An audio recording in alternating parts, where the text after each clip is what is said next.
Welcome to Streamerology, where two dudes provide gaming news and streamer clues. I am the DBSS, also called Dibs. I work in IT, I moderate, I play games, and our lovely host, our other half of the stream here on Streamerology, Bad Merc.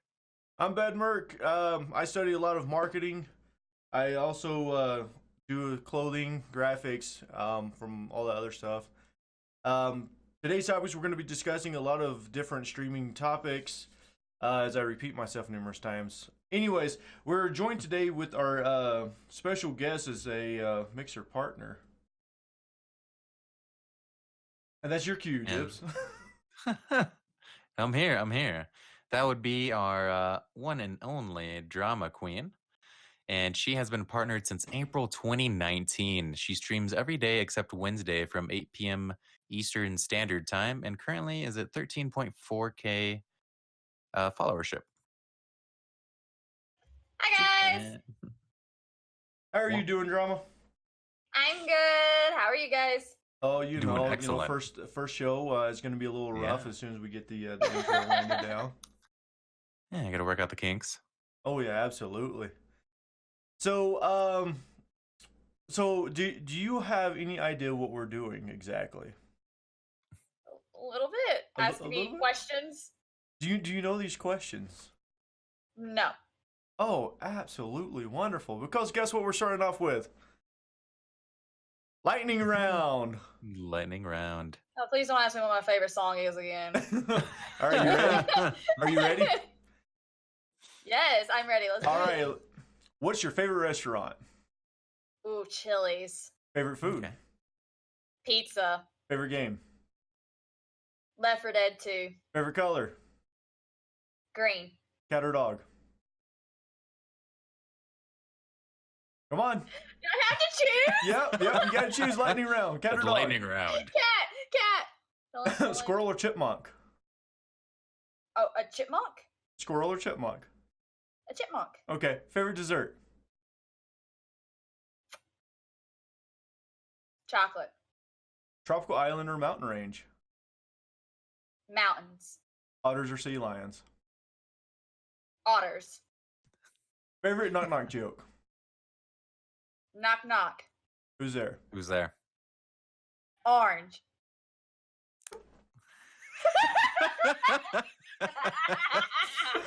That sounds awful familiar. Yeah, right? All right.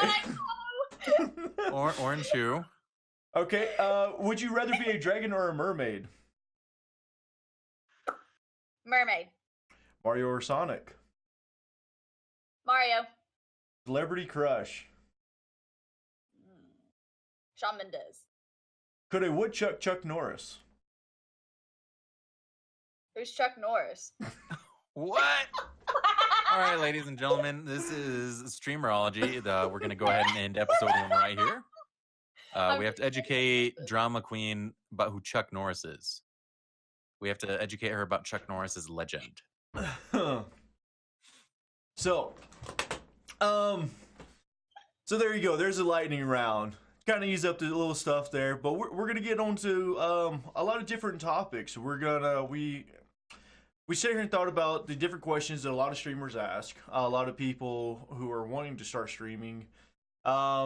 But we figured that it would be a good thing to kind of have guests up here every once in a while. Today, the benefit of us is you have someone who is modding a lot in a lot of different channels. Like you said, he's doing IT. Someone who is understanding the stats on the market. Honestly spends hours just looking at the stats. And then we have someone who started off as a streamer and grinded their way and worked their asses off to become a partner on a platform. So, 3 different perspectives of everything. And we're just going to talk about those just in general. So, here we go. The first question that we're going to cover is, what misconceptions do you think people have about streamers? Anyone can answer. Well, I think the first one is people think it's easy to stream. It's easy to create content that you can just press a go live button and just start from the rip. And that is a huge misconception. I also, for some reason, a lot of people think streamers just have money just floating around. Not every single streamer is like Yes. loaded. We're all like, not all streamers are just Ninja or Shroud, even if you have just like between like 20 to 100 viewers or more. 100 viewers I or more. definitely think that a big misconception is the fact that what Snoo Snoo said is that we have a lot of money and it's super easy to stream. It is one of the hardest things I have ever done. It is very mentally draining, emotionally draining as well. And it's a lot of work and a lot of effort and a lot of time off stream as well that we put in to make our stream as great as it can be for the people who take the time out of their day to watch it. Yeah, it's because when you're a streamer, you're your own IT person, you're your own marketing, you're your own everything, you're your own C-level staff, you're your own CEO, CIO, CFO. You operate your financials, your tech, everything, your budget, your everything. No different than you would be if you owned a small business, if you started up a pizzeria or something. Mm-hmm. Right. And I mean to go along with that, with being a streamer, like someone in chat just said about they assuming that they have all the equipment. A lot of us have started off with bare minimum and so forth, and just had to grind and save up, eat peanut butter sandwiches and ramen noodles to try to afford cameras and everything else. But yeah, it's it's I think a lot of the successful streamers out there will end up being I guess having some sort of team behind them with like saying the mods and so forth that kind of help with the chat. But it's I don't think people realize that if you don't have your skill on your graphics or video editing, you start learning that, or you have to reach out to people to do so. Um, And that bounces back around to your rate of I reach investment. out to them too. Every other stream. Yeah, it bounces back to your rate of investment. Like, what if someone can do something better than you, but you're a better entertainer than that person? It is worth your time to invest your time and money for that person to do what they're good at and let you do what you're good at. It has a greater return. That's why it's ROI, your return on investment. Absolutely. So, now to kind of go into that, what are some of the most rewarding aspects of streaming? I definitely have made a family out of my stream. I feel like that I have met so many people through stream. Partners, non-partners, people that are just in the community in general. I feel like that I have grown more as a person with my community. So definitely the community, 100%. Mixer community is one of the best communities I have ever been a part of. What about you, Dibs? I would say the community, getting to know people in the community and making genuine friends. That's something I never thought that I would have joining a streamer community. When I first started out, I started out on Twitch around January 2019, and I had a rough go at it. I couldn't find any communities that I vibed with. I couldn't find any friends. It was very difficult to make friends for me on that platform. And I'm not trying to bash Twitch at all. There's still wonderful communities on there. I just never found the one that was right for me. So, when Ninja came over to Mixer, I decided, well, let's see what all the fuss is about. I came over to check it out, and I found something completely amazing. And it led me to meeting all these wonderful people. It led me to meeting the Drama Queen. It led me to meeting Bad Mark here. And I think that that's something that I wasn't expecting, was being able to make friends. And it's more than just like internet friends, I guess you would say. We play games, we hang out, we chat, we talk, we send memes. It's outside of stream too. Like, we still communicate outside of stream regularly, but we also see each other inside streams as well. Right, right. So I would say on my perspective is yes, I have actually had a lot of made a lot of friends out here. I've been able to um I've got a lot more gaming buddies out here as well. I've got Definitely. a guy from the UK, Brava, who, I mean, we're across the world from each other. but we've gamed. I've picked up a couple of new games that I probably wouldn't have played at before. But yeah, I mean, I went up to PAX West here in October, and there was a couple of people out there that was like, "Eric, what's up?" I'm like, "What's up?" But it was cool, and then there was a lot of people out there that, um, like I said, I just made friends up there. Another guy with the streaming thing, Daddy Robot. I'm gonna give him a big shout out. Um, he and I, we've friended each other, and we've actually ended up developing an app and a lot of different things. It's just really cool how you can like network very widely now. Like it almost feels like any state I go to, I have someone that if I were say in a bind or whatnot, there would be someone there that would be like, "Hey, I got you." Cool. So Well, I also feel like chat saying building a community, and you get to meet people from all around the world. And Farian's right. You don't even have to stream. You can just come hang out and watch Mixer. You still make friends. You still get the same benefits if you're streaming or not streaming. You get to meet all these wonderful people. I also think another thing that I've gained from Mixer overall is just my wealth of knowledge has expanded and saying, "Hello there, Daddy Robot. Hey, that's Boy Spin. It's good to see you guys. Thank you for coming in." Um, I did want to say that everything I've learned from Mixer has accelerated what I would have done on my own, trying to just research things through the internet, through YouTube, through forums and chat forums and troubleshooting forums.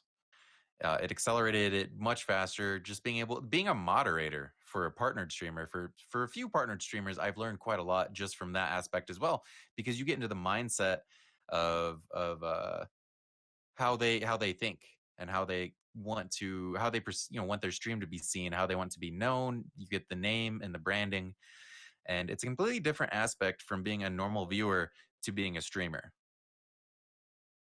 right. Um. So yeah, I'm trying to do some troubleshooting here live with this as well. One thing that we forgot to do because we want to bring everybody in here because we're going to be Right. covering a lot of different things. Um. Anyways, what was the next question we have? Oh, here you go. So for everybody here, what's one thing you would tell yourself when you first started streaming compared to what you know now?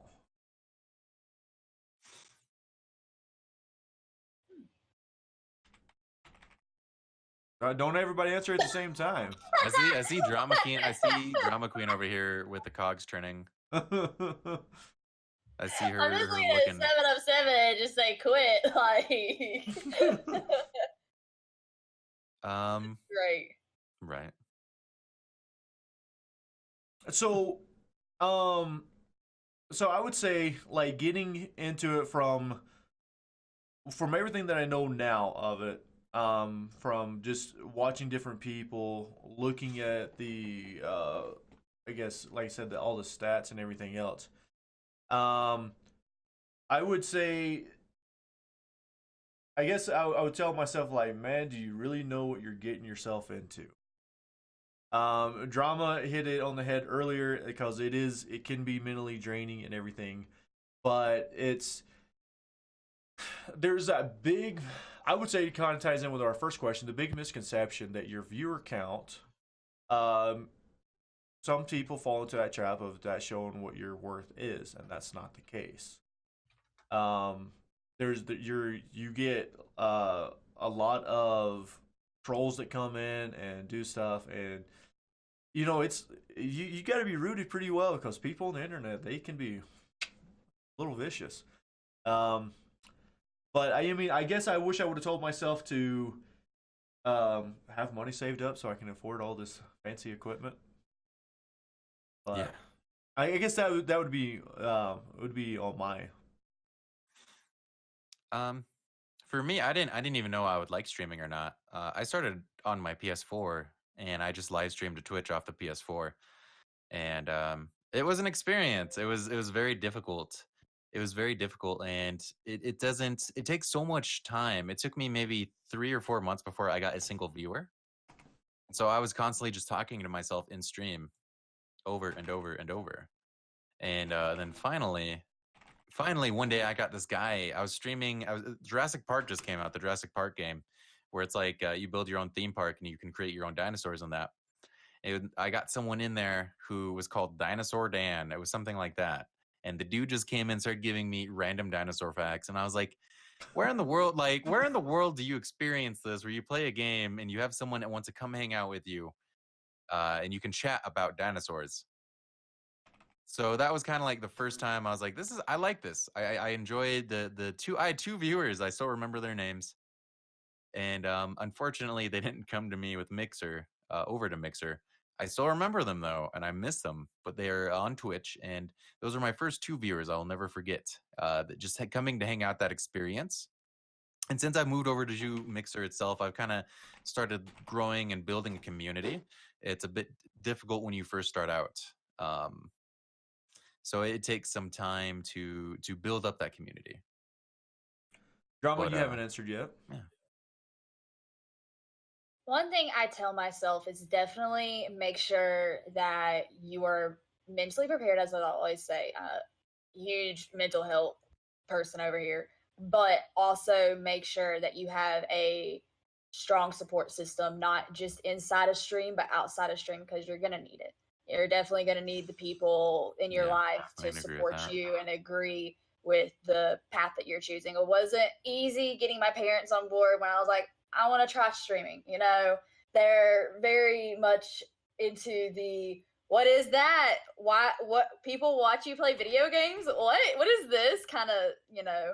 But it was definitely very rewarding whenever they finally were like, you're actually doing something well with yourself, and they got to see how I built myself as a person, and I was better whenever it came to being socially interactive with people, letting people in, and being able to not only increase my gameplay, but be a role model for people. So definitely, if I were to tell myself whenever I first started out, instead of keeping it like a big secret, like it was shameful at first because my parents didn't agree with it. So I didn't think my friends would agree with it. You know, it was one of those things where it was like, you're a gamer girl. Definitely would just be like, be more embracive of it, because it's a great journey that you're about to take a part of.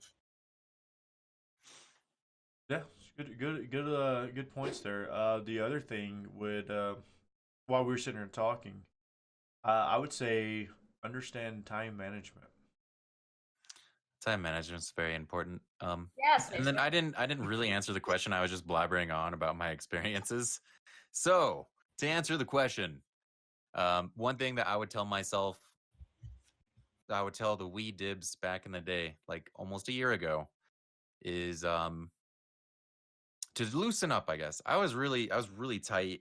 I was really like, oh God. When I did get 1 or 2 viewers, I was so tense. I was like, oh my God, I have to keep talking no matter what.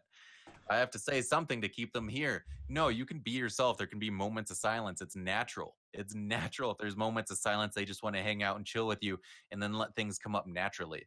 Because if you try to force conversation, if you try to force to just keep talking and talking and talking, it makes you look nervous. You're incoherent, and people leave. They're like, what the hell's wrong with this guy? What? So that'd be something that I would definitely tell myself, is to just kind of be yourself. I mean, as corny and as cheesy as it is, be yourself. Yeah, cringe alert. Yeah, a little cringy. But So- I mean, I still think it's solid advice. So to continue on with that, guys, how do you think streaming is going to change in the year 2020? Let's start off with Drama on this one. Thanks, Bot. Do you mean within the platform or in general with every platform? With everything. Everything. Okay, I just want to make sure.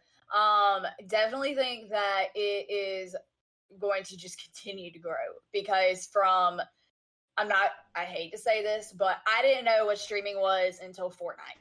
You know, Fortnite had just come out and everybody hopped on the streaming wagon, and now that Fortnite is kind of paved the path into streaming for more people, it's just going to continue to grow, and there's going to be more variety and growth as well.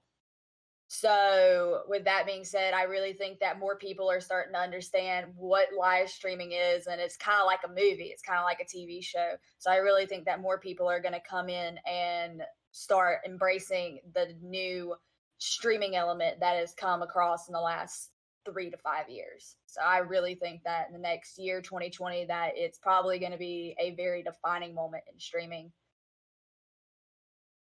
Right. I think streaming as an industry is going to start evolving too. Just this past year, you'll notice that there's been a ton of new gear coming out just for streamers. We've seen was that the Mixer XLR or the soundboard. Mhm. I forget the name of it. There's the fancy expensive soundboard that's like $500 that has been proven and tested by many streamers and they love it. It's becoming an absolutely necessary piece of gear for streaming. You also have the Elgato Stream Deck. You have gaming companies making microphones. Like right here, we have HyperX making microphones. I think there's a lot more to streaming. You see businesses rising up too. You see a lot of graphic design companies um, Mhm. owned. You see owned, and then there's a few others that are on the like Streamlabs OBS. You have different companies making those graphics. You have different companies making music and streamer alerts. I think there's a lot of uh, untapped things that can be utilized to create new businesses around streaming and this type of entertainment as well. So I Yeah, think we're going to see a lot more innovation. I would absolutely agree with that. You're kind of getting hitting it there on the head. Um, a lot of the companies have been releasing a lot more stuff. You've had Logitech, you've had Corsair, and then they're acquiring each other. And I would say on the marketing side that streaming or live streaming is still a vastly untapped market.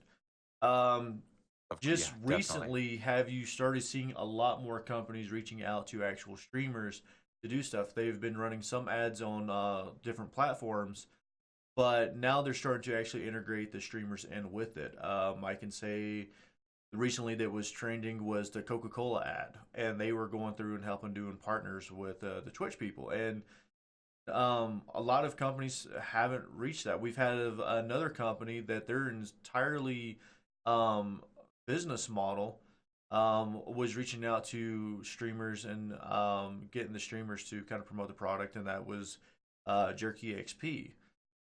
Their entire platform is simply based on reaching out to other streamers and gamers to increase the sales and get the awareness. So I think in 2020 we're going to see hopefully a lot more companies come out and uh, really start reaching out, whether it's sponsorships or they just um, ask the streamers to, hey, can you promote this product and we'll pay you X amount of dollars, which I think that would be beneficial to um, all streamers. Um, No, definitely. I Well, I will mean, also say with the Ninja and Shroud coming over to Mixer and switching platforms, that was a huge dynamic shift in the streaming industry. That started having people actually come through with contracts. There was companies that didn't even eye Mixer that are now eyeing Mixer. Shroud single handedly brought Stream Alerts over, not Stream Alerts, Stream Elements. Self Dream plug. Elements. Um, anyways, so with that, I was having a discussion the other day, and we were talking about something that Microsoft itself could do. That would be a game changer, in my opinion. On Mixer here, we have the Mix Play. All right, so people can press buttons and make Definitely. gifts and all that other stuff. There are a few games that already have it integrated into it, and where while the streamer is playing it, the viewers can actually change the game pace live. So with Minecraft, you can cause things to happen in the game in real time. There's another game called Descenders that you're doing mountain bike, but your viewers can literally cut the brakes and just change your gameplay just right there on the spot. So my thought was like with Microsoft coming in and buying all these different studios, I think a big game changer would be if they actually asked or enforced them to integrate the mix play. So now that all the games are coming out, would be um, you have that implemented, which would drive more traffic over to Mixer and so forth. Um, I see that Dibs has Borderlands in the background, and Twitch actually integrated a thing with it, so the viewers can vote if the streamer was going to succeed on a boss battle or whatnot. It And caused a lot essentially, more interactivity. yeah, it created interactivity, and plus it rewarded not only the streamer but the viewers as well. So the deal was with the Twitch integration. If you're not familiar with that, what they did for Borderlands 3 was they added an overlay. They added a program where you could spawn a particularly strong mob boss, or you could spawn a strong character in the game to kill the streamer. Now, if it got the streamer's character, you got good loot, you got rare loot, you got legendary stuff. For your Borderlands game, it was connected. You connected it to their platform, and it would give you that loot. On the other hand, you still won as a viewer, because if the streamer was able to take out that mob boss, if they're able to take out that boss that you just spawned in, they would you could also receive the same loot drops that the streamer received. So either way, the viewer would win, but it created a element of tension between the viewers and the actual streamer when you're trying to, like, oh, we created this super powerful boss. What's going to happen? Are they going to live? Or are they going to, have to respawn? Mm-hmm. Right, right. And I did want to touch back as well on the future of 2020 real quick. You also still see Ninja making huge moves. Like, he still did a thing with was it Adidas? Right. Yeah. Like, he had a shoe with Adidas. What other? So that's another thing I wanted to bring up is, are we going to see more companies? You mentioned Coca-Cola. Are we going to see more companies outside of the gaming sphere, outside of the gaming world, come into this? Come to content creators for advertisement for their products? Like, you see Adidas and Coca-Cola doing it. Is that a trend that we're going to probably pick up on? I honestly think so. I honestly think that we will actually see that happen because with marketing, the biggest thing was you use Instagram, Twitter, and YouTube, right? Because you wanted to get your product out there to a vast amount of people. Now, with the other thing with marketing and the social proof of stuff, which the current generation and younger generations want that validation of, if you have a streamer that is promoting a product, is using that product live, and they can tell you stuff about it, and if they have anywhere between 10 people up to other ones who have a couple of hundred of thousands, now every single one of those see that, and they're going, hey, that person's cool, I know them, I feel like I have a personal relation with them, they're using that product, I want to use that product. I'll tell you right now, the chair that I got, that I'm sitting on right now, is because one of my good friends had it, and they told me about it. I'm like, well, yeah, I see it on the stream, and there are these other streamers doing it. Right.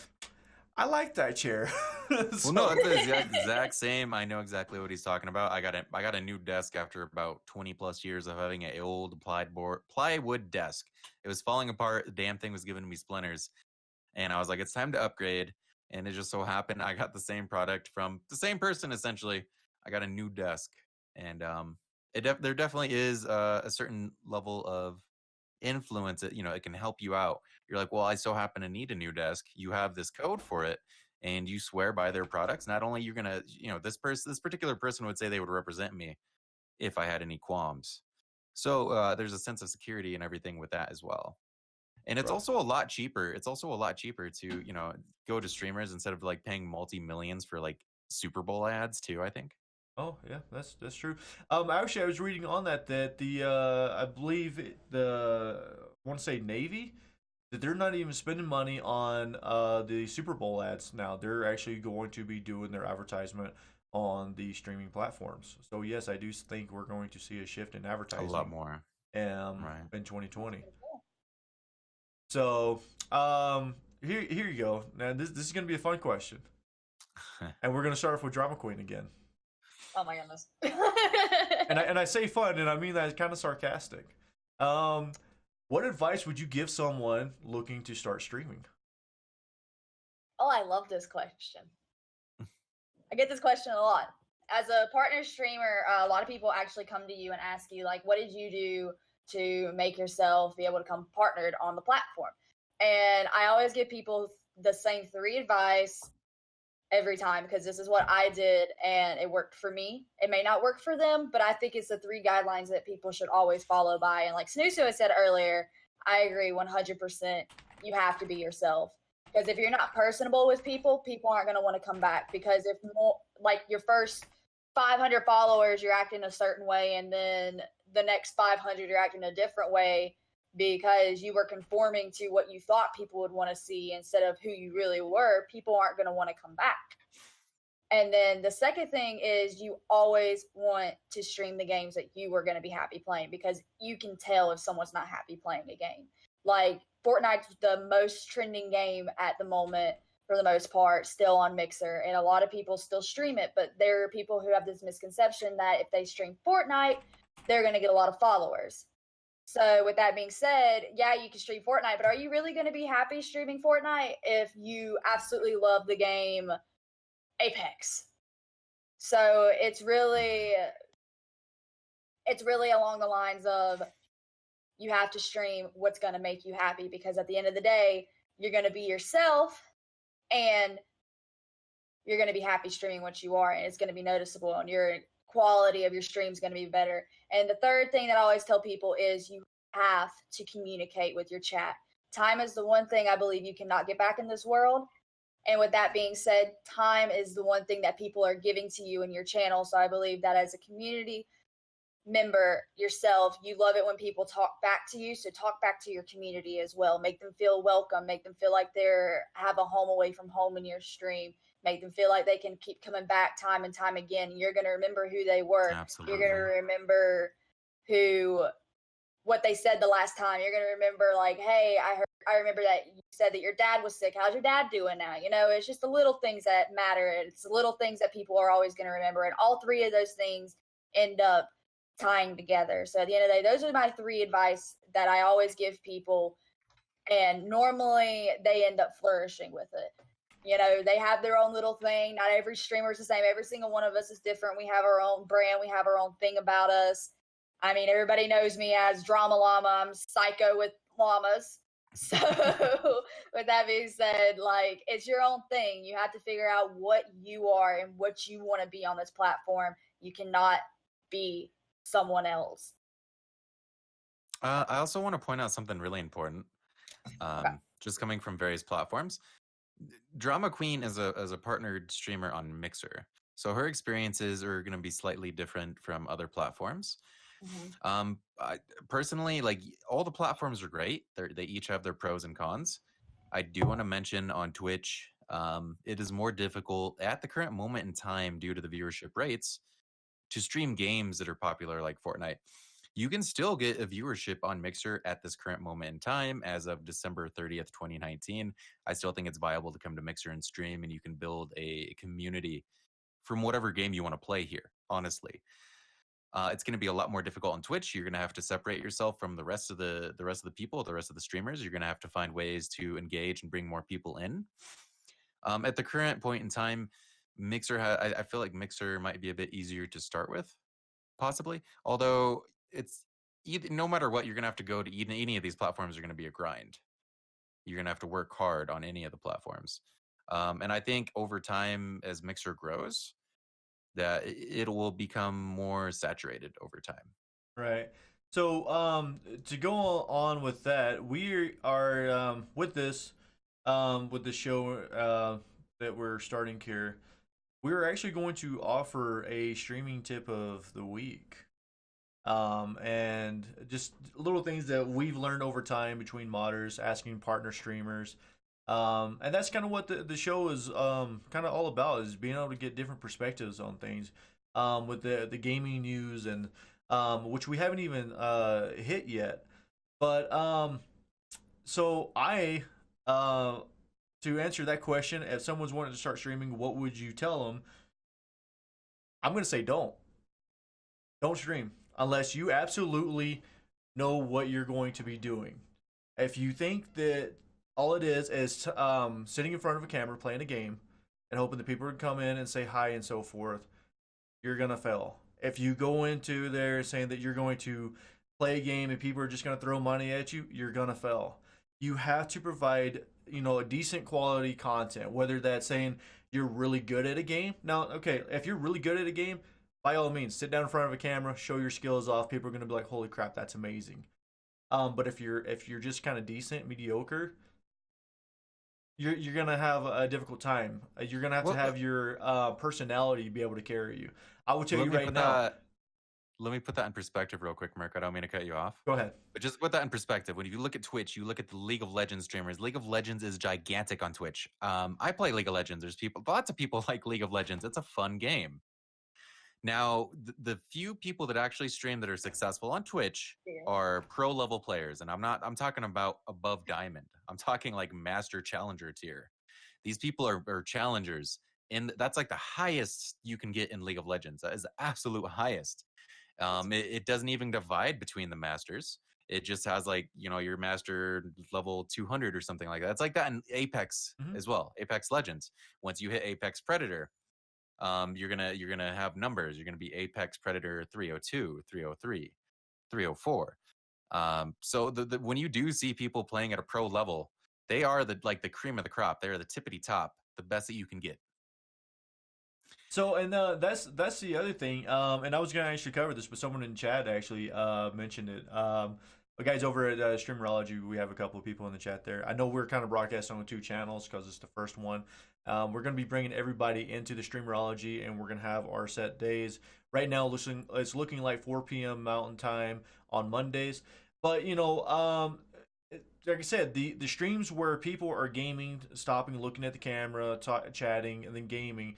Every single one of those streams on every single platform, from Ninja down to Joe Schmo Blueberry 36, every single one of those streams have been declining.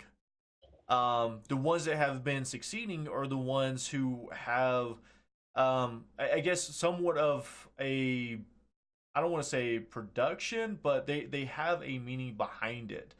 They have a niche. They meet something in the community, or they add something of value on top of what's already being done. And if you, I'm sorry to chime in again. I just want to bring it up. There is a streamer on Twitch that I used to watch. I used to enjoy watching. I just don't have the time anymore. I need to drop in on him. I forget his name. It's Banana Guy something. It's an Right. Australian dude streaming League of Legends, and he's just gold. I'm silver in League of Legends. I could easily hit gold if I put enough time and effort into it.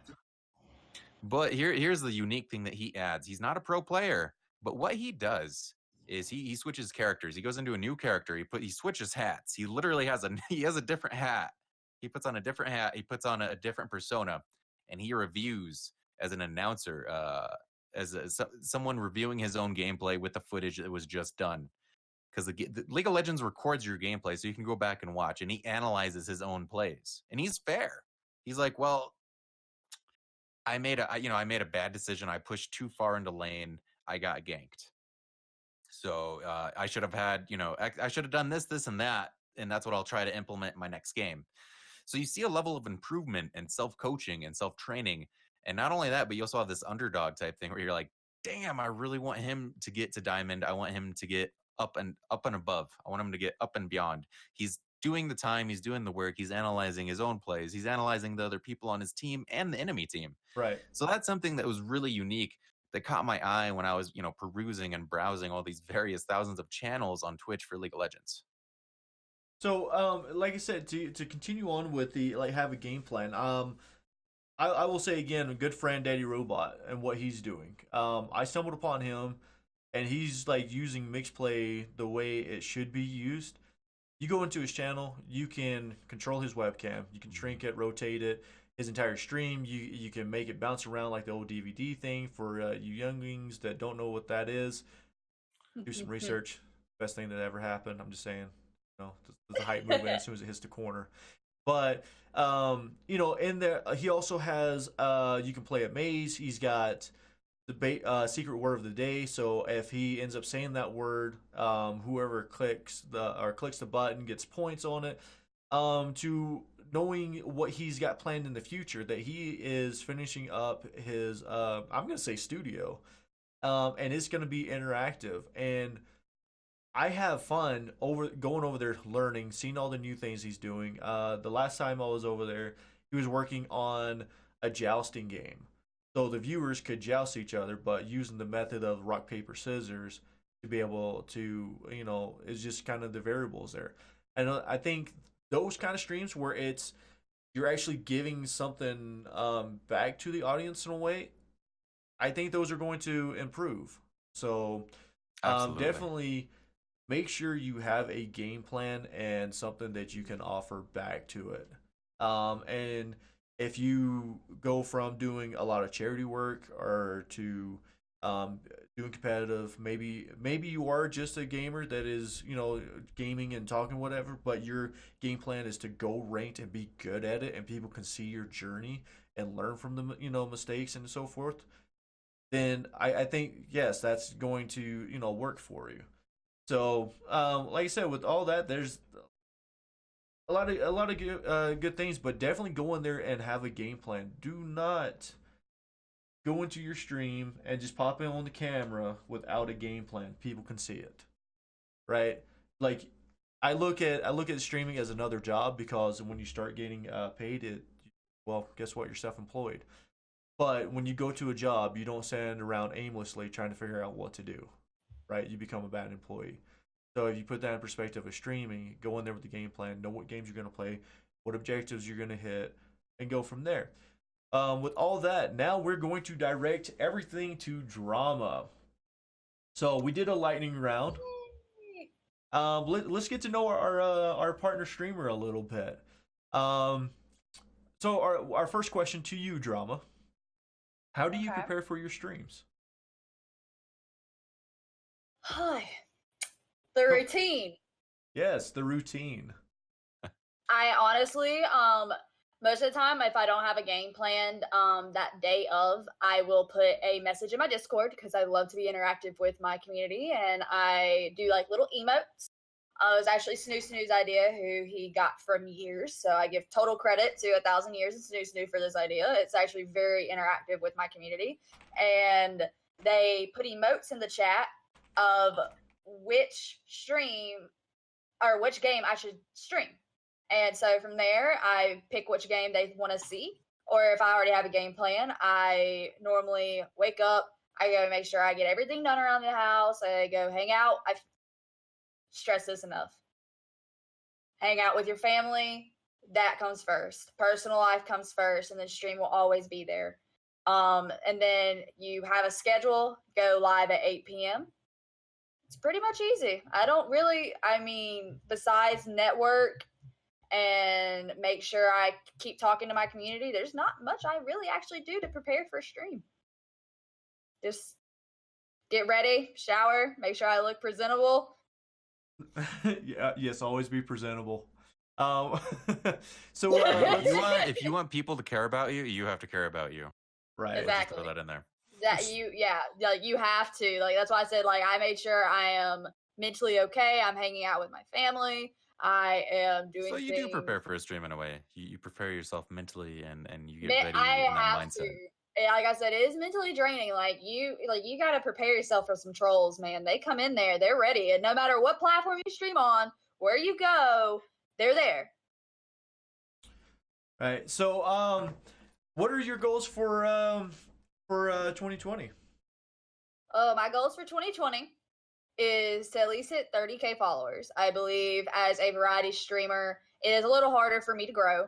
But I definitely believe that my community and how strong it is going to be able to hit 30K followers. I would love to advance and have instead. I am now about 150 subs consecutive per month. I would love to progress a little bit above 200. 200 would be the base. So definitely, I would absolutely love to be able to continue to grow and get more sponsorships and everything. As of right now, I'm an ambassador for Pause, which, if none of you guys know, is a site that takes 10% of their sales and gives it back to homeless dog shelters and cat shelters and everything, and they're no-kill shelters. I want to start doing more charity events with mental health. And I would also like to continue with my work with with Streamloots, it's another, like mixed play. It's another way that you can interact with the stream, just like mixed play, but instead you have to buy the packs. It's another way that you give back to your community. I do a lot with that. Right now, I am one of the few Mixer partners that is a project recruit manager at the moment, and I recruit a lot of people to start Streamloots. So I really hope to progress in doing that and see where I can go with that as a career route as well. So there's a lot of things that I see that streaming has given me for my future. Awesome. We're gonna ask you two more preloaded questions that we typed up, and then we're gonna go to our chat and get them to ask you some questions. So, interesting one. What do you think contributed to your success? Like, do you think that previous jobs helped you out with streaming? Previous jobs, I worked at Chick-fil-A, gotta love God's chicken. And I worked as a waitress. And honestly, you know, personally, I do think waitressing helped out a lot, and Chick-fil-A helped out a lot. I think everything that I have had in my path has actually helped me grow to be a better streamer, because whenever I worked at Chick-fil-A, I learned to be more thankful, be more appreciative. You know, you were trained to be nice whenever you worked at Chick-fil-A. That was one of the best things that could have ever happened to me. When I worked at Chick-fil-A, it was like, oh, okay, I have to say this. I have to be nice. And, you know, instead of like you had to be, it was one of those things. It actually made me build my character and be like, oh, this actually isn't that bad. You know, I'm not saying like this is actually a terrible thing. There are people that actually worked at Chick-fil-A that were just horrible people, and they actually ended up turning around and being actually very kind-hearted people after working this job for a few years, because that was who you had to become. It was very growing. And then working as a server, you had to deal with all kinds of people. You had to deal with the amazing people who were just so loving and so appreciative of all the hard work you did to bring their food and prepare and refill their drinks and run you to death. Then you had the people that would just be horrible and leave you no tip and run you to death and let you know that you sucked at your job. So it really was just one of those things where it was just like, it prepared me with my people skills and let me know that people on the other side of the screen were also people. There's going to be kind people. There's going to be rude people. It's just like any job you go into. Streaming, some people think it's for fun and they go in there, but people who really pursue this as a job and really want to make something of themselves and a brand, it is just like a job. It's just like a corporate job. If you go work and you're going to have a boss, Mixer and Microsoft are our bosses. We are paving the path for our brand and everything. So with that being said, yes, I do believe that my jobs before this, and I'm still not full-time, I still work part-time as a waitress. So I do believe that it does help pave the path of me being a streamer, and it helped out a lot. Gotcha. So now now that you are a partner streamer, and some people see you as one of the big dogs, and you're constantly growing, and I know you get asked this quite a bit, and a lot of different streamers get asked this quite a bit. Okay. But now we're gonna have it on recording, right? And it's gonna be blasted everywhere. Look, she's nervous. She's nervous. So in fact, we'll just make a clip and we'll give this to you. You can add it as a command. So anytime someone comes in and asks you this question, you can just hit a command. All right, just play this clip. All right, here we go. Drama Queen. Okay. When it comes to your stream, how do you select your mods?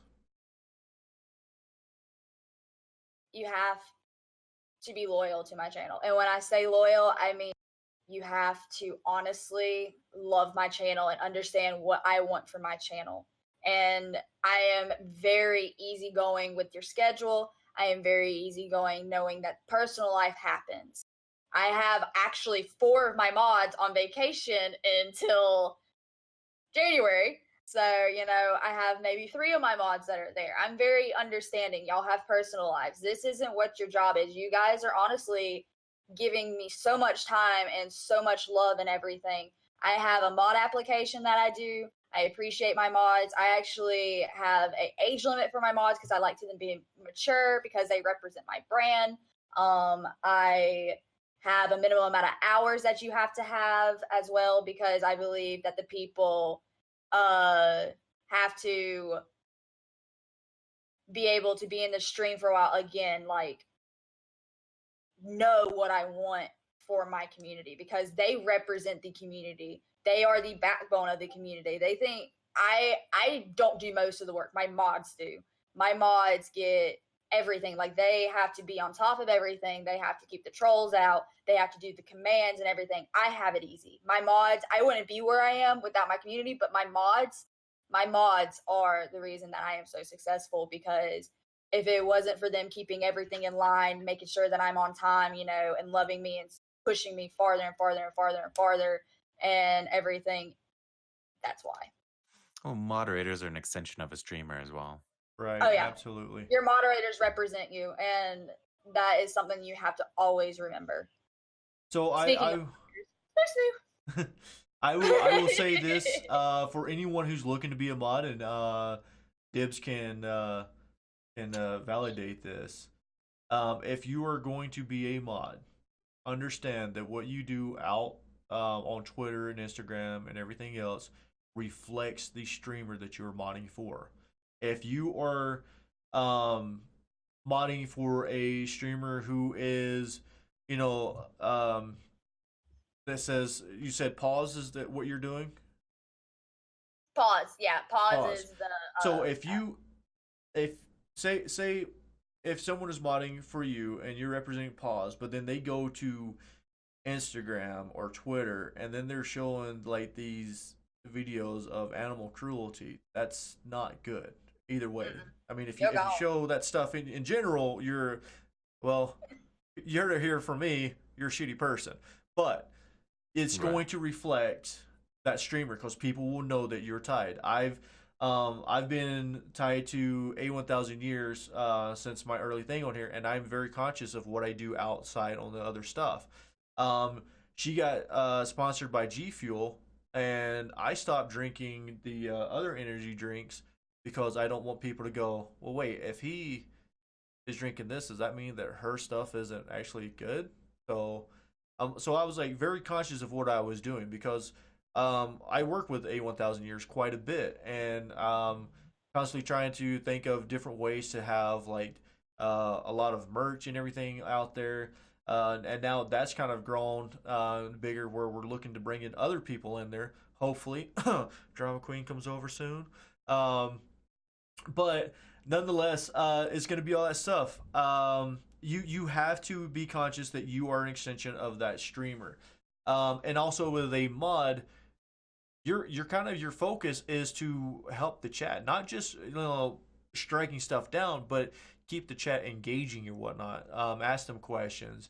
Make sure that there's absolutely no reason why you can't be a friend with the streamer, or not with the streamer, but with the actual community itself. Like you're still friends with the streamer. Well, when you're engaged with the community, you get to know them on an individual level. I've actually made several friends, and I mod for a few streamers. I mod for TheDramaQueen, or down this way, and I also mod for A1000 years, and Persona.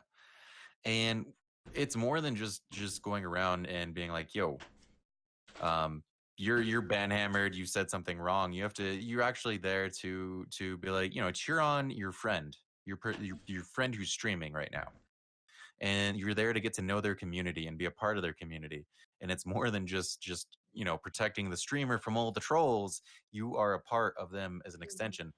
With that being said, I avoid things on Twitter myself. I see things that are clickbaity, and I'm like, God, I really want to say something right now, but I don't.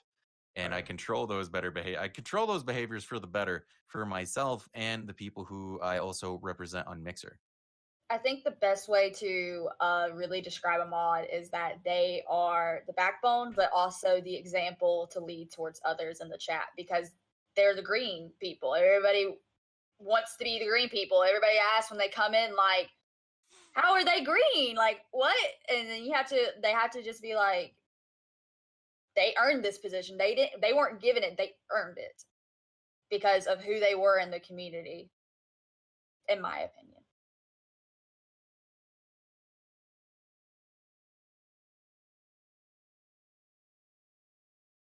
Yeah. Agree, silent. I can't Bad hear you. Merc. Bad Can't hear Merc. you, buddy. Murky. Streamer Fan 101. Streamer Fan 101. Don't forget. Sorry. So no, you're good. muted. That's perfect. Hey, look, if you want to know common problems that a lot of streamers have, forgetting to unmute their mic. All the It, time. it Check happens. this out. It happens. Lights up. Well, see, I have a little light here that flashes too, but it just. So, anyways, with all the loaded questions that we had, let me repeat everything that I just said. But with all the loaded questions that we had, now is a I've been chance here before. for the people who are over in the Streamerology, in the chat, and then ones who are over in the Dibs chat. Now is the time to ask all your questions for DramaQueen and direct them. Say at DramaQueen, at Merc, at Dibs, at Bot, whoever. Now's your chance to ask a question or stuff that we can get the the opinion on. Anybody? I think Silent Kid was talking about networking. Yes, Touch base on networking. that area. What does that mean to you as a partner? Networking as a partner is one of the biggest things because you not only have to network with people that you are now level with because of the partner, everyone is the same. We're all partners. There's no one. Go ahead. I was just gonna say I have heard lots of things about networking, and I did want to bring to attention that I've heard other people. I listen to a lot of different YouTube channels, and I've also heard some of them talk about networking that you can only physically manage so many personal relationships.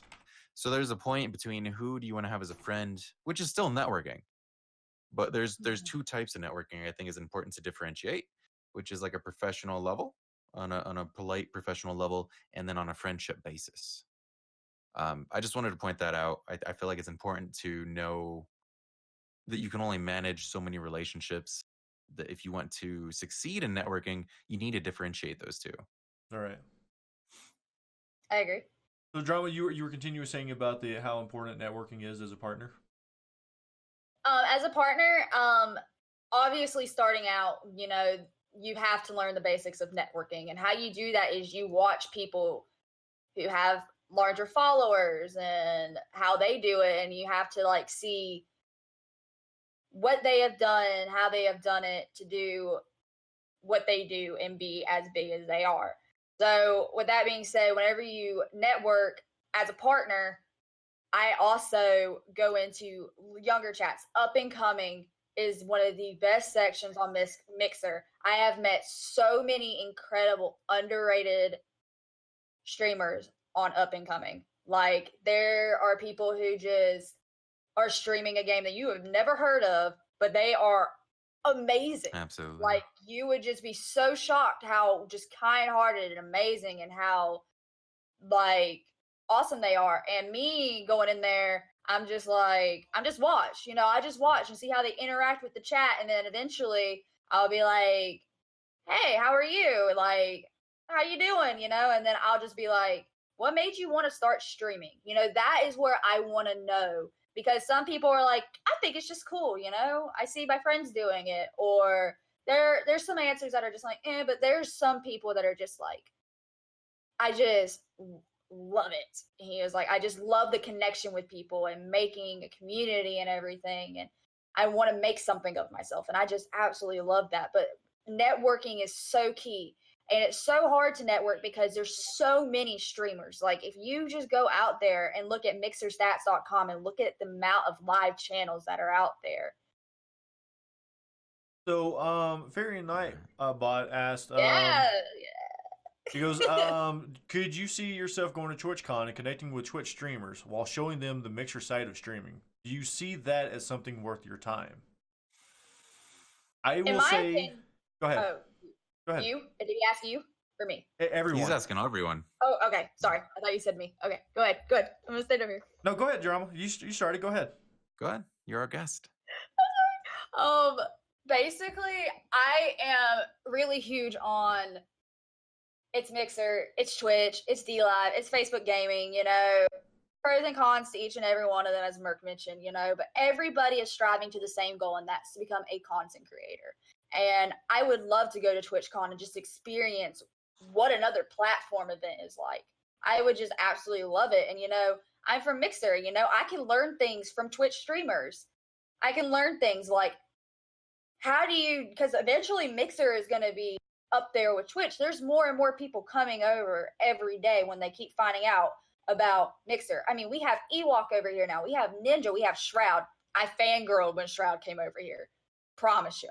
And it is just one of those amazing things. Like, you can always grow to learn about other platforms and what makes them successful and everything like that. But continue, y'all tired. Dibs? I mean, it depends. You can network anywhere. You can network, you can meet people, you can get possibilities for sponsorships. Whatever your goals or your ambitions are, it can be done at any convention. It doesn't matter if it has a particular title or name associated with it. You can go to PAX, you can go to TwitchCon, you can go to the YouTube ones.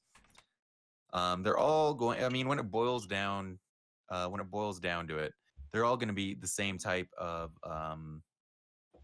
they're going to be there for the same reasons. No matter what the convention, it just might be focused around Twitch, or it might be focused around YouTube or Facebook or whatever platform you're looking at. That's where you're going to meet a lot of those people on that end of things. And I've already seen cross-platform support. I've seen people from Twitch supporting streamers on Mixer and vice versa. So that is something that already exists. So I definitely think it would be viable. But I mean, if you're asking if we're going to go to, I mean, what it sounds like, are you asking if we're going to recruit people from Twitch and try to bring them over to Mixer? I don't think as far as recruiting, because I would say, like, it's unless you are someone with a big fan, or not, I hate saying fan, but a big community on there.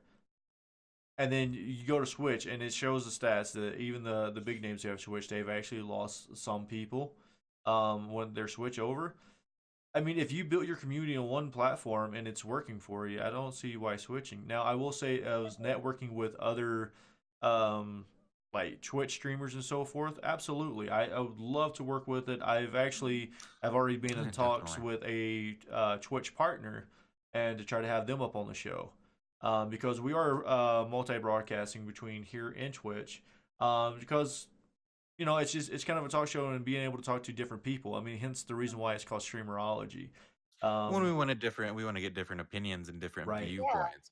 Yeah, I agree. And then, like I said, whenever I'm at work and I can't get on Mixer all the time, I'm still looking at all the different trends and so forth, and just soaking in a bunch of different information. Trying to see what technology is coming out for it. Like, understanding that one graphics card has a better encoder than the other one. What another company's doing, so they're trying to, like, fully eliminate the actual green screen, and just all kind of stuff. So it kind of ties in with the 2020 stuff. Sorry, Hooting Out. It is a channel. This is the show that will be on there. We'll have our YouTube. We're actually going to have this on a podcast as well. So I think that's going to be the great thing with this one. Let's try to catch up with some of the thing. Dr. Dia said, what jobs did y'all have before streaming, and how did it transition to that? DramaQueen touched on that earlier, if you want to kind of do a recap on that one. Basically, I still work part-time. A lot of people think that whenever you stream, you just get buttloads of money. That is the farthest thing from the truth, because it's spotty pay. We don't get a paycheck from Mixer. It's honestly what your community thinks you are worth giving, and it's the embers, and it's 100% based off the community. And some people can do it. Some people have amazing communities. Like, I know 100% that Ninja, and then that you have some people that aren't like Ninja. Sicko Plays. He is amazing. He has so many subscribers, so many followers, so many embers coming through, so many donos, and he can live off of a full-time stream. And I have seen him do it, and I've seen him grow, and it's just absolutely amazing. 1,000 years is the same way. So it's honestly one of those things as I'm not the best person to answer that because I haven't really transitioned into a full-time streamer. I'm kind of getting there, but it's definitely not easy. It's not an easy choice because it's a very spotty place. Because one month you may have upwards of 300 subs, and the next month you may have only 150. It honestly just depends. So, G Perez 1530 is going back to interacting with chat. Do you feel stream loots will continue to grow? I ask because I have spoke to streamers that regret building that into their channel. They feel that stream loots provide viewers with a sense of entitlement and too much control to change the content people came to see. Thoughts and opinions? There's a lot. There's lots of ways as being a project manager with Streamloots. I have seen this, and y'all know I run Streamloots all the time on my channel. It's just like mixed play for the most part. You can do silly things, creative things. The way you avoid this is there are several options that Streamloots offers you. With being able to put cooldowns on it, the streamer can turn them off for a day. If you really, really wanted to, you can turn them off and only have set days when you use them. I know 1,000 Years does that. She has, I think, 2 days, maybe 3 out of the week that she does it, so it doesn't disrupt her gameplay. I'm starting to do where Fridays and Sundays you cannot redeem the cards, so that follower Friday and sub Sunday, the subs and the followers that are there that are trying to play with me don't have their game affected and everything. So it honestly is just one of those things where it's a growing company that is investing in streamers that has grown so much in less than a year. So honestly, I do think that people have the reason to think of that people think they're entitled, but they're not. People are not in, it's not very much of entitlement as is the streamer's choice on whether they allow the person to think that they have the entitlement and everything. And this is another part of streaming too. Like we said, when you become a streamer, you're your own IT, you're your own finance, you're your own accountant. What she just described, she's her own community manager as well. That's just that's like 5 things on top of each other. Right, so, you're in full control of how it goes. I will say, coincide with what Drama was saying is, if you use Streamloots, have your certain days to be able to use it. So now ties back into our previous things about if you're getting into streaming, it provides something, I guess you'd say content worthy. If you have your certain days where the cards can be played, people know that, hey, you know what, I like using Streamloots. I'm gonna go over there and I'm gonna have some fun. I'm gonna I guess you say professionally troll with it, right? Because making them drop their weapons, but it's actually providing that day that people can look forward to. And you're kind of creating a small schedule with it. But if you again try to rely on that, and, that's the reason why other people are not enjoying it, because they haven't molded it into what it could be. They're just throwing it out there and to see what happens, and then they're not enjoying it because they're like, "Oh, I just want a game," but everybody keeps doing this. Well, set your days up. It's going to work out better for you and the audience. I believe Dr. Dive asked DramaQueen, do you still have a day job? I still serve part-time most of the time on the weekends. I still serve at a local restaurant where I live. Very nice. Chad, is there any more questions that you guys have for Drama? I saw one come through on Snooze chat about something. I don't remember exactly. It was like 24-hour view botting or something like that. I don't remember. Let me take a look. And I do apologize about that. We were not able to co-stream at the moment. Kind of messed up on that one. My apologies. So we got one from Silent Kill. DramaQueen. How do you cope with your own feelings? What I mean by that is a lot of people think or perceive a streamer to always be happy or upbeat, essentially putting on a face at times? How do you cope with your own feelings? Definitely coping with my own feelings has been hard. I definitely have had to reach out to other streamers about how to do it as well. It's something that I am still learning to cope with because you really do get in your own head. The reason I started streaming was a stress relief. I absolutely loved it. It was a great way for me to just feel like I had a safe place. Not only am I trying to provide a safe place, it is my safe place. And it is like that for a lot of people. A lot of people that you that are streamers that you don't know about actually do suffer with anxiety and a lot of mental issues where they just feel like they can come to a stream and they can be who they are without anybody truly judging them and people actually accepting them and loving them for who they So are. you be the captain of your own ship. Like you control Yes. things in your own environment. Yes. That is how I absolutely love streaming. I feel like that people, like I said, personable. You have to be personable. And it's very, very hard. There are days where I suffer myself. I'm totally okay with saying this with PTSD, OCD, and stuff like that. So it's hard because you get in your own head a lot of the time. You look at the chat and you're like, nobody's talking to me. Why are they talking to me? And then you go and look at the numbers and you're like, I have this many people in here. Why is nobody talking to me kind of thing? And I suffer a lot with that where, it's just one of those things where as a streamer, you have to just kind of take a step back and you have to be like, you have to find things outside of stream to also help inside stream. That's why Snoo, I actually went to him and I was like, I need something to help. And he actually recommended yoga. And it's something that anybody can do, and it helps. I've done it. It actually helps. It's very good, relaxing. It's stress relieving. Go outside, take a walk, get outside. Being inside and it doesn't help. It's a very huge misconception that streamers are always upbeat and happy. Like I said, it's like a movie. It's like a TV show. We are providing content for you just like a movie or a TV show would. So we are putting on our best faces for you guys, no matter what is going on our personal life or what's going on behind the scenes inside of us, because we want you to have an amazing experience in our streams and forget about what you're going through for a little while as well.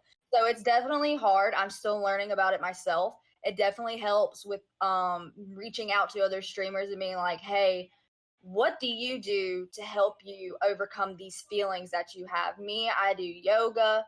I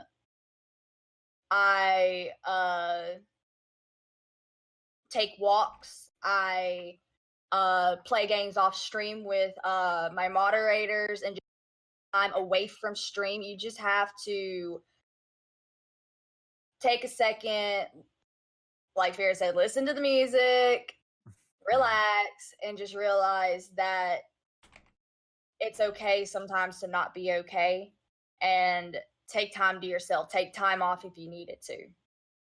And then following up on that, that's okay. I mean, following up on that, I got a question here from It's Latin at DramaQueen. Have you ever had an unpleasant situation with another streamer, whether that be networking or self-promoting or etc.?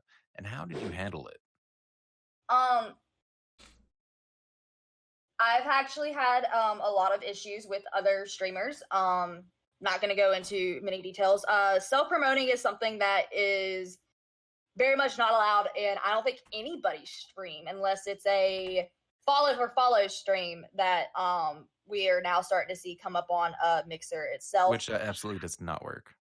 It does not work. You will not get partner doing that. I can promise you that. I can touch on that too if we want to. I can tell you what partners look for because I have been denied 4 times before I got partnered.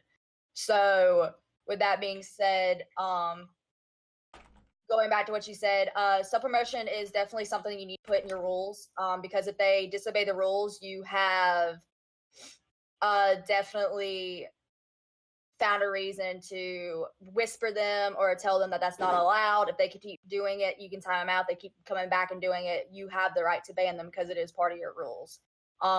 It's not against terms of service. Networking has become hard. A lot of people don't realize that it's just like a real job.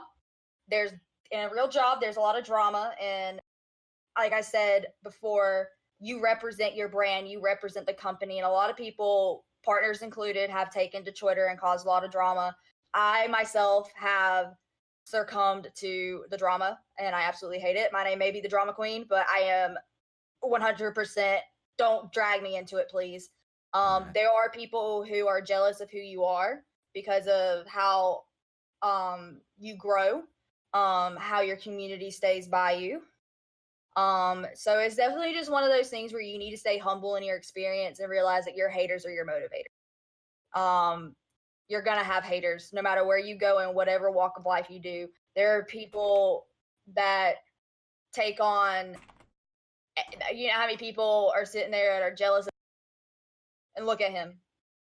You're gonna have so much love and support from so many other people that you just don't need to worry about the haters. They self-promote, ban them. If they're trying to take away from your stream and self-promote their stream, you have the right to ban them. 100%. And then I did want to touch Glitchy. Glitchy asked me, hey, Shnu, what made you start streaming? I don't have, I mean, my answer is not as cool as other people's might be. I just started because I was like, hey, maybe I can make an extra quick buck. I was one of those people who thought it was a lazy job when I came into it. I learned the truth, but I stuck out with it because I truly do enjoy it. So I stayed here because I enjoy doing it. And I learned how much hard work it is. And I put in the time and the sacrifice to help start building up stuff. I'm trying my best here. I also decided that 1,000 Years inspired me. If we're being perfectly honest, I've seen her do the suicide. She had suicide prevention awareness in September. She raised $3,000 in one night for suicide awareness. Wait, can I touch on that real quick? Sorry to interrupt. Go for it. Yes, do it. Go for it. So, with that, she raised what was it? You said like 3,000, but also we did a limited edition shirt, and with that as well. That's right. From the shirt sales alone, after we had to pay for it and everything else, we still raised like $400 off of that, off of t-shirts, right? And on top of that, to show you on like companies that are amazing, and I'm gonna plug, I'm not affiliated or sponsor, but Technosport actually reached out to that community and was like, hey, we absolutely love what you're doing, and they actually sent in stuff to help with the giveaways. For the donos and everything else. So I will absolutely say 100% that I love Technosport for everything that they did, and their chairs are also comfy. I don't know, Drama Queen, do you have a code with Technosport or anything, or does anybody else? No, okay. Use code years. Yeah, use code years at checkout. I'm telling you, not only do you get a good gaming chair, but you actually are supporting a cause because every single chair color represents something else. I just want to say that because I absolutely love Technochair. So absolutely. I'm loving. I got the desk and I'm loving the desk. It has a nice glass top. It's sturdy. It's solid. It's comfortable. It's pretty amazing. And code years. Thank you. Use code years. Sorry. Again, like we kind of went over on time, but that's fine. It's fine because we're having fun. It's our we're first gonna do stream. some quick questions, and then we're gonna do the streaming tip of the week. And then, guys, like I said in the chat, I posted a section of a code in there. Think of it like an Easter egg hunt. The rest of the code will be on Twitter and Instagram and possibly even on our YouTube. It is a giveaway for a gift card, and it's just going to be the first one who grabs it. But yeah, we're trying to expand this. We're going to have a lot of different streamers coming in. We're going to be covering a lot of different topics. Drama Queen is our very first guest. I'm working on a Twitch partner to come over. I'm going to drag A1000 Years in here. If we can get 7, he's already expressed some interest in here. So I think all around, just getting a lot of people's different perspectives on things, and we'll cover different questions or topics. But and right now, I also just want to cut in real quick. I don't have my shout out overlay on this, but I did drop the Drama Queen's name in chat. If you haven't followed her, please do. She is an excellent streamer with a wonderful community, and she has a lovely singing voice that you'll get to enjoy with her southern little accent. So give her a follow. Come hang out with her when you get a chance. So we'll go over the last couple of questions here. hosts and guests, try to keep them short so we can not have YouTube and Spotify and everything else punish us for going too long. I'm just kidding. We're awesome. See, Silent Kill again. Last question. He said, have you ever, or if you've ever feel like you are peaking or have peaked in the past, what have you done to overcome that as a creator? What was the question one more time? If you ever feel like you are peaking or have peaked in the past, what have you done to overcome that as a creator? You are peaking or have. So Are you talking about like a plateau? yeah, do you like if you feel like you've plateaued? Okay, so you mean like you've hit a peak and then you went back down? Got you. Yeah, that's what you feel like. Like you personally feel like that you've peaked, like you had your hype or whatnot, and now you're kind of just there, and maybe you're dropping. Like, how do you overcome it? And what would you change? Definitely come up with new stuff. Definitely, it's not only providing new content for your community and your family, basically. It's coming up with new content for yourself, things that are going to keep you alive in stream, playing new games, trying new things. So definitely playing the same game over and over and over is going to get boring 100%. That's why I'm a variety streamer. So it's always trying to keep the life of the stream alive, not only within your stream, but within yourself, because whenever you start to feel like a plateau and you're no longer peaking, there are so many ways you can fix it. Is I just got a random idea. Put in some work. Go ahead. I just got a completely random idea that sounds whack. It sounds fun. So what if you got your community to drop in like $1 each person, and then you had a drawing for just a random game title that the community wants you to, like, everyone kind of pitches in. They're like, hey, choose one of these titles, and we'll do like a spinning wheel thing. We'll give you the money to pick up that title, and you'll do a playthrough with us.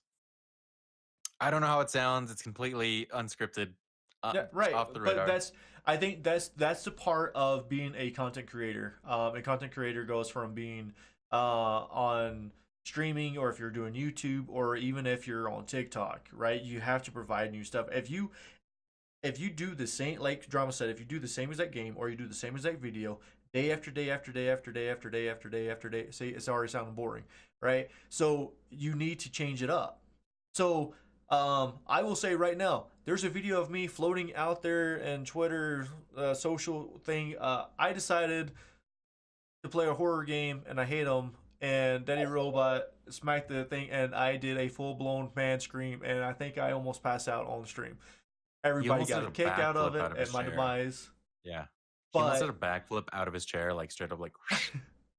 Right. So I mean, and he's like, switch it up. You know, maybe I will say.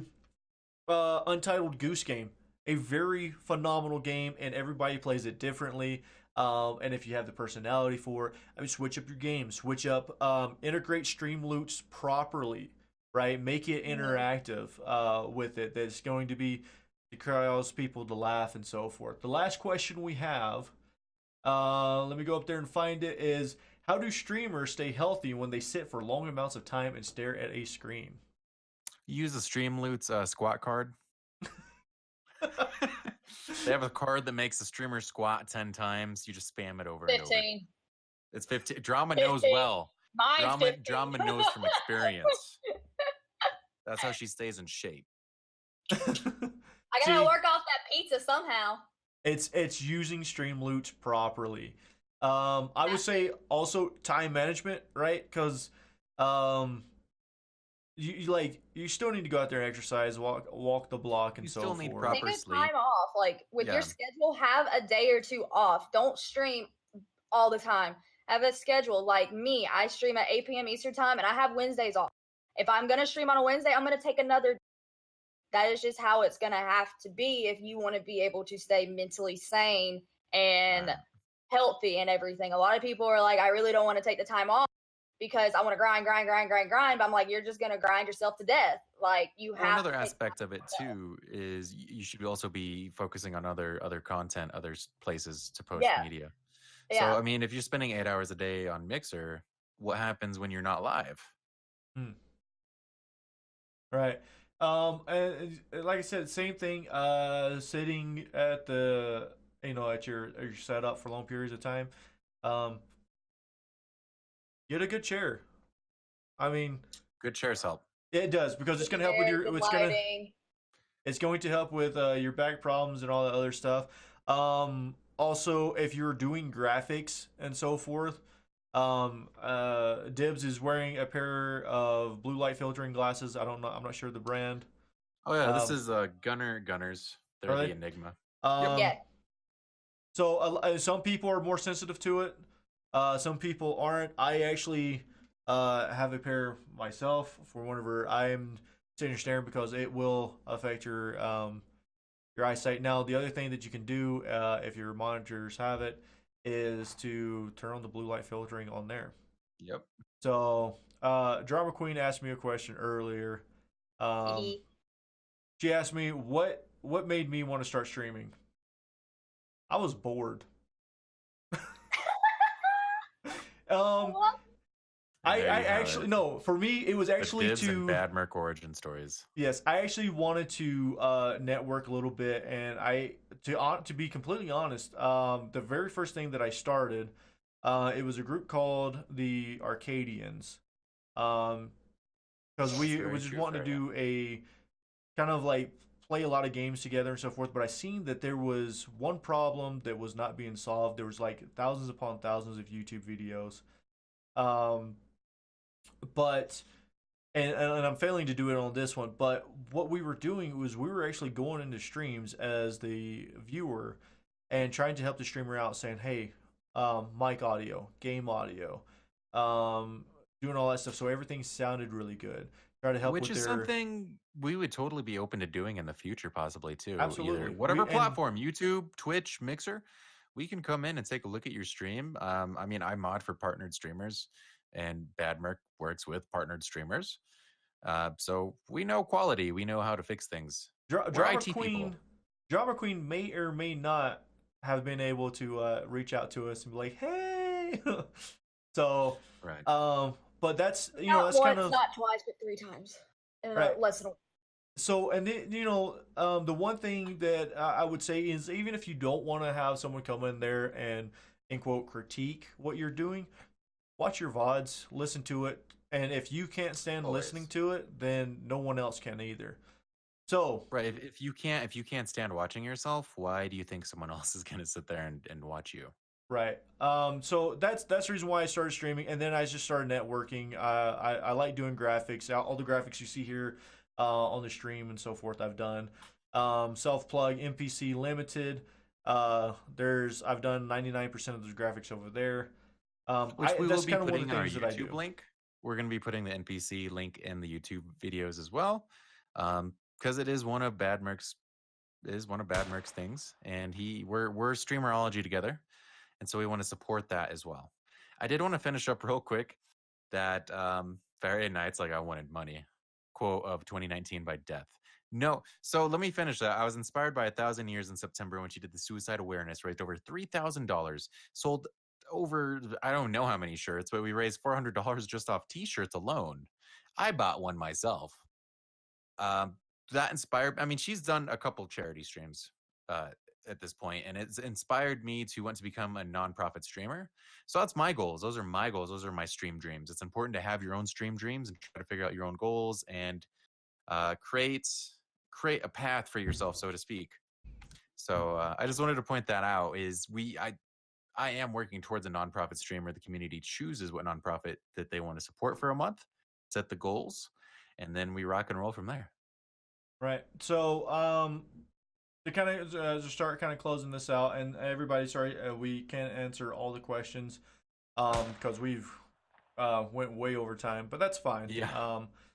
It's our First episode is cast. always going to be a little rough, but we're like I said, Mondays. It looks like Mondays 4 p.m. Mountain Time is where we're going to be hosting the show.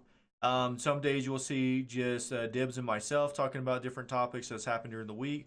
And then if we get the guest, we will announce if we have a guest on our social media on Twitter and Instagram. You can also watch the VODs over on YouTube, Streamerology. It is everywhere. Streamerology, type it in, you'll find us. If you guys can help us with a YouTube and go there, subscribe. We do need 100 followers so we can actually get youtube.com/streamerology. Right. But so to cover this, on the marketing side, streamer tip of the week. Listen up, because it is very, very important. Right now, Twitch nor Mixer, DLive, nobody has a discoverability.